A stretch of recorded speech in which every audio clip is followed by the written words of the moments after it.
What's going on, FA Nation? Welcome to the Fantasy Slam DFS NBA live stream. John Pemba here with James Grande and Steve Pimentel producing the whole crew's here, James, for Thursday's sixth game DFS NBA main slate all day. I'm sure everybody's been paying attention to their March Madness brackets going on. Right. But right now, it's the real basketball. It's the NBA. We got a DFS slate to get to. Yeah, no Zion today, so I took today off. I focused on some NBA. So I'm raring to go. Another slate full of injuries. Just so we know, just so everyone knows, this is going to be how it is the remainder of the season. People are going to be ruled out for the remainder of the year. Yep. People are going to be ruled out when they aren't even hurt. They don't care to win anymore. Just be prepared for everything to turn completely 360, and someone you might have liked in the morning is ruled out, and you like their backup. So just Kyrie has been getting blasted by Boston media over the last 2 days because he said he definitely plans on taking games off before the playoff starts. But they're like, but Kyrie, Boston is chasing, the 4 and 3 seeds. He's like, I plan on missing games before the season ends. So yeah, these guys should be sitting out. They don't care. They want to get ready for the playoffs. So you just got, like you said, you got to be ready. And people that just aren't going to make the playoffs, such as the T-Wolves, who said, you know what, we're not mathematically eliminated, even though we're 8 games under 500, but we're just going to rule Jeff Teague, Derrick Rose, Robert Covington out for the rest of the year, so we don't have to worry about them. You sent an interesting note about Karl-Anthony Towns and Tyus Jones today. They're both, banged up. Yeah. I'm not worried about it today, but long term, I'm definitely worried about it, when they're officially ruled out, because they're not giving up until then. Darren Collison ruled out tonight. I mean, Indiana plays well with him, plays well without him. They're just a very well-rounded team. Corey Joseph, very good. They've survived no Oladipo. They have done just that, and that's because Konstantinovic has been so good offensively. Tim Hardaway Jr. was just ruled out not too long ago. Maxi Kleber is now upgraded to probable. We have Trevor Ariza, who's ruled out. We have Cody Zeller, who is ruled out. Taj Gibson, who is ruled out. Kelly Oubre is done for the year. DeMarcus Cousins is going to play. So there's been a lot of moving parts today. Rashawn Holmes is going to play today. So there's been a lot of moving parts today. But, let's head over to Vegas, where we have some big totals. Good totals. The first 4 games of the slate tonight are over 220. We have Dallas, Sacramento. I said on the podcast I thought it was going to get into double digits there. Almost got there. It got to 9. It's 230. That's the biggest total we have. And then Denver, Washington. I don't know if you saw that line. Yeah. It's now up to 8.5. It started at 5. So we've moved 3.5 points. Washington because they don't know about Troy Brown Jr. They do not know about Troy Brown Jr. yet. They do not know. I mean, the industry now knows about Troy Brown Jr. He's starting at his min-salary. So even if you didn't know him, even if you have no clue who he is, never seen him play basketball, if you watched his live stream yesterday, though, you knew about him because absolutely true. And if you listen to podcasts, we spent a lot of time talking about Troy Brown Jr. But those are the only 2 really high totals. 2 late night hammers are scary. They're both under 220, and Golden State 11-point favorites without going up against Indiana without Darren Collison. So that's a more of a GPP game for me. Yep. James, before we get going here, talk about the deals we got going on here at Fantasyland, of course. We have the lifetime membership still available right now. Only a limited number of lifetime memberships, though. However, if you buy right now, you get the MLB Draft Guide, Jim Bowden's MLB Draft Guide, the Ultimate Cheat Sheet, plus 5,000 features, 35 seasonal and DFS tools, plus live chat. We also cover 11 other sports, including the NBA. Go to fantasyland.com/forever. Use promo code MADNESS to get 25% off the already low price. Currently, it's $297. You get 25% off of that. Even cheaper to become a member for life. Never have to buy any of the playbooks again. Get all the content that's included forever. So what are you waiting for? Check it out. Go buy it. It's a great deal. Speaking of baseball, I just want to say it's been a pleasure watching Ichiro Suzuki play, break records. I mean, one of the best hitters that we've ever seen in our lifetime, probably that we're going to see all time. So today was his last game. It was super emotional. one of those like I'm not crying, you're crying moments when you saw him leave the field. The Mariners came off. That was really special. So little tribute to one of the goats as he has what, like 6,000 hits between the two leagues, something absurd. So Ichiro obviously a great player. It was time. Good to see him get like that send off in Japan. I feel like the MLB obviously like set that up for him. After the way things were going. So it worked out well. Let him retire there, and he'll be a Hall of Famer in 5 years for sure. Because there's nothing you can say bad about that guy. So right. But let's get to it. So we got 6 games here. We'll start at your playbook. Point guard position here. It's kind of a mix and match of some value, some guys that you and I both like. Your top price guys that you have on here. You have Kemba Walker. De'Aaron Fox. For me, I focused a lot on De'Aaron Fox on the podcast. For me, he's still the top point guard overall play. Why don't you talk about some of the other guys you have listed here, though? Yeah, per dollar, Fox is arguably probably the best play, especially over on DraftKings where he's only 7.5. I love Kemba for tournaments. I mean, Charlotte's falling out of things in the playoff hunt, and if they're going to get in, they need Kemba to be Kemba. They need a ceiling game. We know he's very volatile for cash, but the ceiling games win us money. So for tournaments, Kemba's an elite play. I don't love Steph Curry. I wrote, if you looked at the playbook and at the top, I literally just wrote Warriors and then dash GPPs because that's how I feel about all of the Warriors tonight. I'm not using any of them in cash. I don't want anyone in cash. They're all healthy. They're all playing. Don't need to do it. Trae Young, another guy I'm totally willing to use in tournaments only given, Utah's a good defensive team. Right. And we don't know it. Like, yes, we've been sitting here and saying Atlanta's been better at home, and they have been. They have kept games closer at home, but we don't need to, like, force it. Going down to the middle tier, I don't really think anyone else at the top. There isn't really any other top options. I think Jalen Brunson is an intriguing tournament play. He's playing 30 minutes every night. It's 30 minutes, 30 minutes, 39 minutes. Now Tim Hardaway's off the floor. Maybe some more shot attempts open up for Jalen Brunson. I'm a little worried about the Mavs as a whole because Rick Carlisle is such a psychopath. He played 13 guys last night. What's he going to do on the second leg of a back-to-back? Sure. I can't even imagine. So tournaments only. Jamal Murray is an elite tournament play tonight. They have the highest implied total on the board, and we were kind of talking about that last night where we want to attack Denver in tournaments. And I think there's some certain guys you can use in cash like Jokic, but a lot of them are tournament plays because they're a pretty good team overall, and you don't know where the production's going to come. Like, where Jokic is going to get, Jokic is going to get his, and then everyone else, like, kind of on a night-to-night basis. Might be Murray's night. It might be Barton's night. It might be Millsap's night. So I think Murray's an elite tournament play. And then I kind of said it to you off air about Ricky Rubio versus Tyus Jones. And, that's kind of been my, biggest issue today. I prefer Tyus on FanDuel just because he fits the builds better, and I don't love Rubio at 6'6", but Rubio at 5'2" is really intriguing considering Atlanta ranks 30th against point guards. They're the fastest paced team in the NBA, which means Utah's getting a huge bump up, and their implied total is about 5 points higher than their seasonal total. So everything points to Rubio.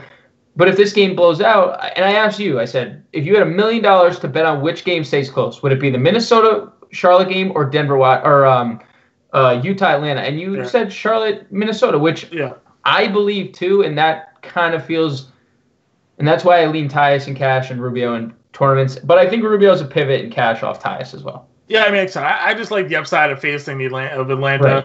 They're terrible defensively. Rubio had good success against them early in the year, and I know he played a lot of minutes in that game, and he's probably only going to play 28 to 30, but you only need 20 to 30 minutes against Trae Young to go off and have a big game. Rubio still fills up the stat sheet when he's on the floor. He's given us pretty much 30 fantasy points every time he steps out there. I just think he's a safe play regardless of potential blowouts here. It's probably not going to stay close, but you pointed out, as you said, Atlanta tends to play closer games at home. So, GVP only for sure. The rest of your calls, overall I agree with. It's a smaller slate, so there aren't as many options, and it's not like last night where there's just value upon value upon value. So I do think the choices to pick here are a little bit slimmer, and the guys you've talked about, I definitely will agree with you on. As we go to shooting guard, with top guy you have listed not in the playbook, but at the top you have Luka Doncic. What do you think about the fact that there's no Tim Hardaway Jr. now? Does he become more of a focal point for you if you're going to go with Dallas here? I do want to just throw Corey Joseph into the player pool. Not that I love Corey Joseph, but he's going to start again. If you want to do it, he's like min salary, whatever. Doncic it's a tournament play, and everyone on Dallas tonight is a tournament play just because the uncertainty of what Carlisle is going to do. And I don't think I think we know kind of what we're getting with Luka. I don't think there's like a development stage with him. Like, he's a star already. Mm-hmm. Yes, he can get better, but like, if he's at all injured playing a second night of back-to-back, like, I don't know if they need to push it. Tournaments are fine. Pushing it, given the fact that he was, sort of limited. I mean, 29 minutes, usually plays, 35, 36. The numbers were still there. So, I mean, I get you. I understand the back-to-back narrative. It's more of a tournament play. I mean, again, all Mavs are tournaments. I'd rather play like a Devin Booker in cash. I'd think about playing Donovan Mitchell in cash, considering his matchup. But again, it's kind of the same argument as Rubio. Like, do we want to do it in cash? I don't know, but I think Booker's really, really safe for cash. Okay. I think Andrew Wiggins is really safe for cash tonight. And I don't love saying that out loud.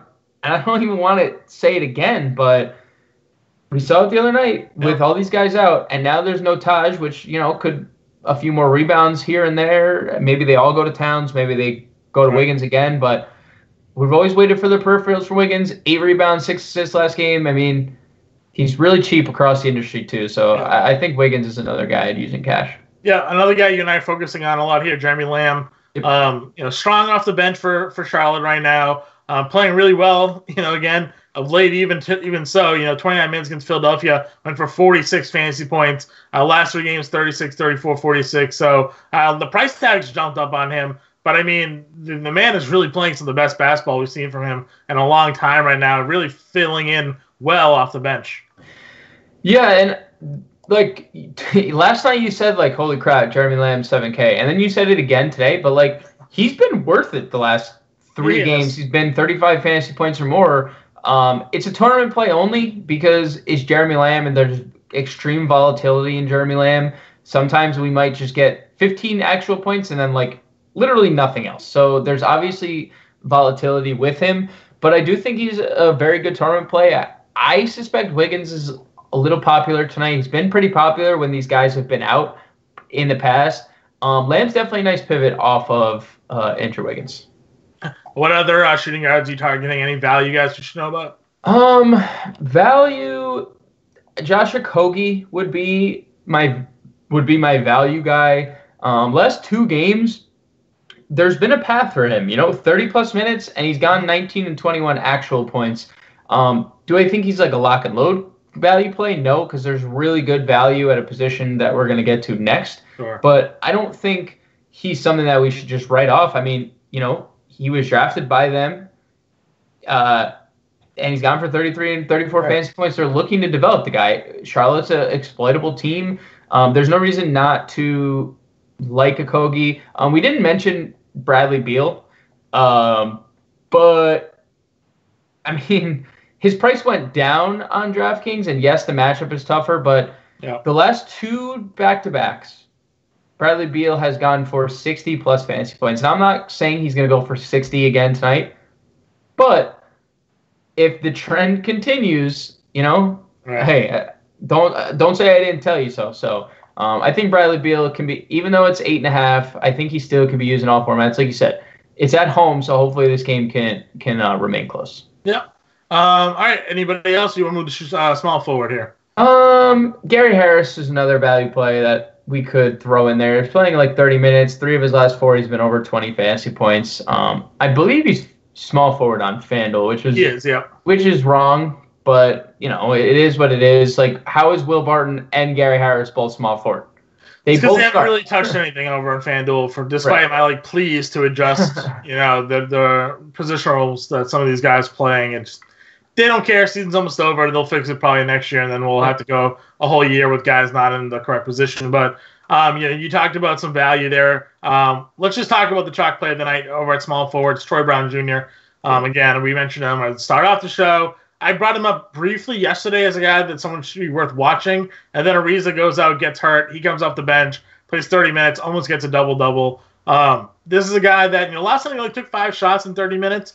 Typically, he's taking, 6, 7, 8 shots in 15 to 20 minutes when he's on the floor off the bench. So I think there could be more room for offensive upside tonight out of him. And he's just an active young kid, too. So you got to take advantage of, those fresh legs, the athleticism that he brings to the table. So everybody's going to be on him because he's been priced on FanDuel, $3,100 on DraftKings. But, it's chalk you can't really fade, in my opinion. Yeah, I think the two chalkiest plays, at least over on DraftKings, are going to be Brown and Tyreke Evans, because Evans' price didn't get bumped up at all. And I know, he's 11-point spread, and they're playing the Warriors and yada, yada, yada. But we saw a glimpse of Tyreke that from years past in the last game. And if that's going to be the Tyreke that we get, they're going to only play Corey Joseph 20 minutes, and Tyreke's going to be the guy. Plus, I think they need his scoring. Going down the stretch, yes, they've been able to remain this very, very good team in a really strong conference now. The top 5 teams are very good. And they need the scoring. They have no Oladipo. So I think they're looking to get Tyreke more active. And if this game stays close, I think he could be a pivotal role. He was a slate breaker at times last year for Memphis. Off the bench too. In the same role he's in tonight. Yeah, and for whatever reason, just hasn't been able to translate. This year for one reason or another. But again, this is an opportunity for him to kind of jump back onto it. What other small forwards do you like tonight? I don't love the position. I said to you before we got on air, I almost wish Trevor Ariza was playing for Jabari Parker's sake, because I wanted the ownership to be depressed. Now we still only have him at 6%. But this was prior to the Ariza news. So my thinking is Jabari becomes pretty chalky considering what he's done, what he's doing, how good he's playing. Plus, if this game blows out, like you said, the other day they were in a blowout. He was in the game getting all of the he played until the final 2 minutes.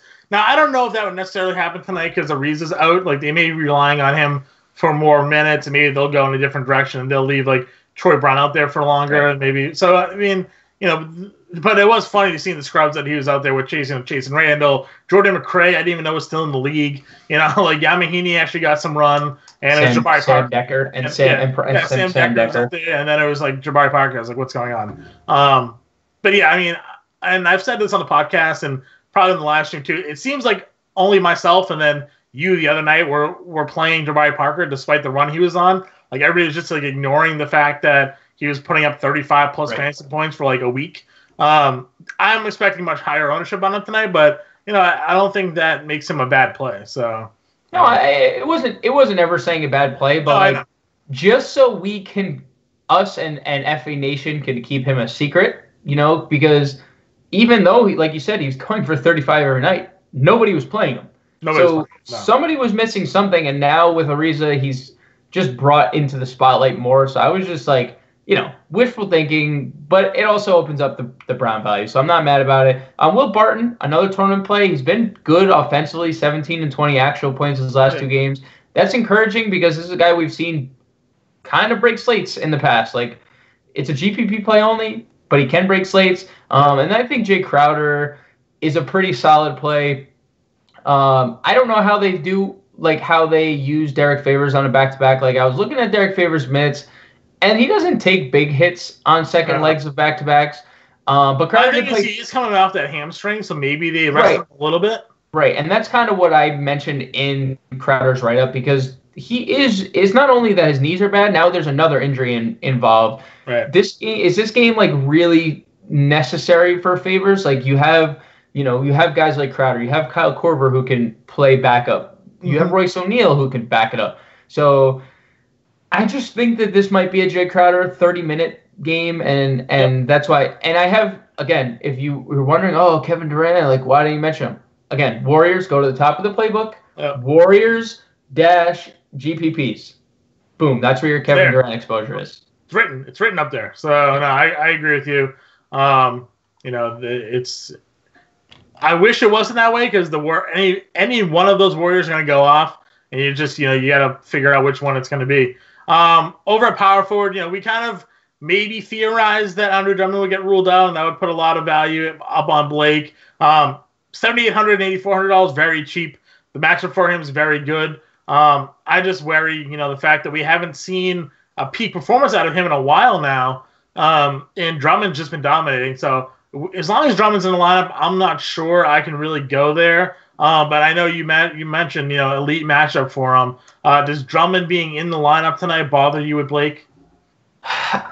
I mean, we've been talking about Blake price point for 2 weeks now, and he's still not getting there. He's got the Markkanen effect. It's like Markkanen was $9K, and he's all the way down to $7, whatever, because Levine's healthy and Ford, all those guys came back, and Markkanen's hasn't been as dominating. Griffin, it's not really that anything's changed in their rotation. I think it's just that Drummond's just become more dominant. He's just doing more. So I mean, it obviously is encouraging considering he's going to be guarded by the likes of Dragon Bender, Rashawn Holmes, and at times Josh Jackson. So if you want to play that card, sure, that's probably why they're 27th over the last month against power forwards. But it's not something I'm forcing into my lineups. If my lineup ends up with 7.8K, 8.4, and I need a power forward or a forward, sure. But I'm not actively pursuing Blake. But again, if for some reason it's a 10 o'clock game, if Drummond just happens to get ruled out and where it's, you're on DraftKings, definitely a strong pivot is Blake Griffin, 100% a strong pivot. Yeah, I agree with you. What other power forwards at the top? Me personally, I'm all in on Marvin Bagley tonight. I know he played 29 minutes the other night against Brooklyn. I wish I had known that because I would have played him. He dominated. He's getting the most of the minutes in that front court. You see, Cauley Stein's been depleted. Bielitz has been down. There's no, Harrison Barnes is fine, but Bagley is a guy that was playing 35+ minutes before the injury, dominating. He's been priced down a little bit because of that injury. I think we had to jump on him now because sooner or later he's going to be $1,000 more in a blink of an eye. I mean, he took an 8-minute jump from one game to the next. Usually it's goes from 20 to 22 to 25. He went from 21 to 29 in one game. So what's to say he doesn't play 32, 33, 34 even tonight? And if you're telling me a 5'6" and a 6, a low 6 Marvin Bagley, 6'6" Marvin Bagley isn't intriguing for tournaments, you're crazy considering Dallas sucks. They can't rebound. Bagley's an elite rebounder. He's playing center. He's going to go up against the likes of Dwight Powell, who's not a good rebounder. Maxi Kleber, who is a good rebounder, but he's not going to be able to guard him step for step. No way. Bagley's going to blow by him to the basket. Right. So this is just a really plus matchup for Bagley. Would I go there in cash? No. I would limit it to tournaments, but I'm with you. I think he's an elite tournament play. Yep, I agree. He's one of my favorite plays of the entire slate. If we're going for value, where you're looking at the top 4 position? I mean, the Saric news obviously, or the Gibson news obviously opens up Dario Saric a little bit. I mean, we saw Saric get up to 28 minutes, and we were just talking about this the other day. They know who Saric is. I was why don't they play him more? And you were well, they know who he is, and you're right. He is who he is. He's not a good defensive player. No secrets with him. Right. So. He's a slasher. Who can kind of shoot. He's a decent rebounder. But I mean, he's not a bad offensive player. If you get him 28 minutes at the price tag, he's decent. I think Kaminsky, another guy at his price tag, decent. I think it makes most sense for Kaminsky to be on the floor tonight guarding Towns than it would Bismack. No chance Bismack could stay step for step with Towns out on the perimeter, and no chance that Hernan Gomez, who's flat-footed, can either. So and I'm not saying Kaminsky's super athletic, but he's more athletic than the other two. Yeah. So I could see 30 minutes out of Kaminsky tonight, just basically because Towns is on the floor. So Kaminsky, Saric would be the 2 power forwards, and then obviously Josh Jackson, who's going to be one of the chalkier plays of the slate. Yeah. I would also be remiss not to mention Mikal Bridges if he starts. And I'm not saying Mikal Bridges is amazing talent, but he's played 40 minutes in back-to-back games where they haven't gone to overtime. Right. So, like, if he's starting, I still prefer Jackson, and I know we're at power forward and Bridges is small forward, but well, he plays both. I mean, it's small forward. Right. I mean, 40 minutes of a guy who gets steals. He gets a lot of steals. I mean, you've always talked about Mikal Bridges and how good he is of a FanDuel It's all about play. whether or not the scoring comes with him. If the scoring comes with him, then you're fine because he's going to give you rebounds, going to give you some steals. I talked about this in chat a little bit the other day. I had like a sweat going on FanDuel one night, and I came down to that Phoenix game, and I had Bridges exposure, and I needed Bridges to get over the min drop at the time to start accruing more points and work my way. And he literally, the offense moves away from him. It's like I know he stands in the corner. If the ball goes to the left, he runs underneath the baseline, stands in the other corner, and like they just wait for like a drive kick out. That's basically all that happens with Bridges. So it's frustrating. There are times obviously where he gets the ball and he slashes on an in cut or something like that, but predominantly the ball does not go to him. And it's not like going to get any better with Josh Jackson on the floor. It's not like they lose Oubre, so now some other offensive dominant player. No, like Josh Jackson come on the floor and just beat Oubre, offensive in terms of volume. So it does suck, but if he gives you 4 or 5 steals like we've seen from him, in the past, to go with a couple of rebounds and like 8 points, he's giving you 30 there, so it works. Right. I still prefer Jackson, but we definitely should mention Bridges just because, like you said, he's not going to go near the ball. I think he might have some like allergic reaction to the type of leather they use. Also, Paul Millsap, I'll throw him out there for tournaments. I think you can literally play all the Denver like rotational players tonight. I think they're all like elite in either GPPs or cash games, like whatever. That's really it, though. It's not a deep position tonight. I mean, it's definitely deeper than center. I'll tell you that. I hated center. I love center from the 8K to 11K range. After that it is a dumpster fire. Yeah, it's not good. It's not good. But at the top of center though, we do have Towns, and that's like the lock and load play. We love attacking the Charlotte, front court. Towns destroyed them for 73 fantasy points in their first matchup. Just all in Towns here for me. Yeah, I don't need to add anything else. There's no argument. Literally all in. He's the top play of the slate, top spend up of the slate. Karl Anthony Towns, 73 the first time. I wouldn't be shocked if he upped that tonight. Oh yeah, I agree. If for whatever reason though you are pivoting down, I mean Drummond's in a smash spot. We talked about it, like all of the top centers are in just absolute crush spots.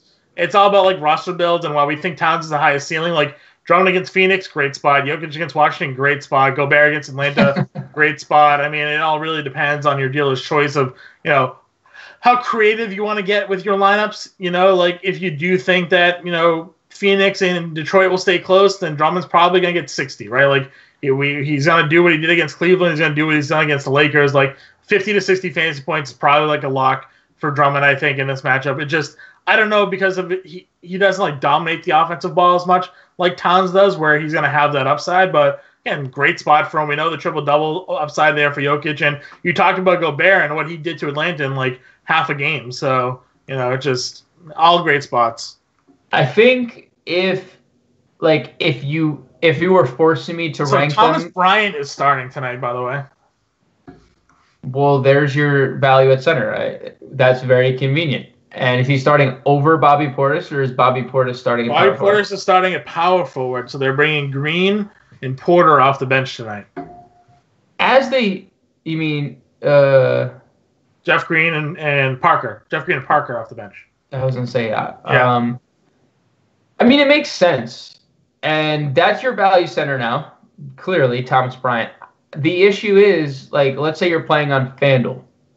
You're not pivoting off Towns to go to Bryant. On DK, I think it makes more sense because that's more value. I also don't know if we need to do it. Do you think we need to do it against Jokic? Play Thomas Bryant?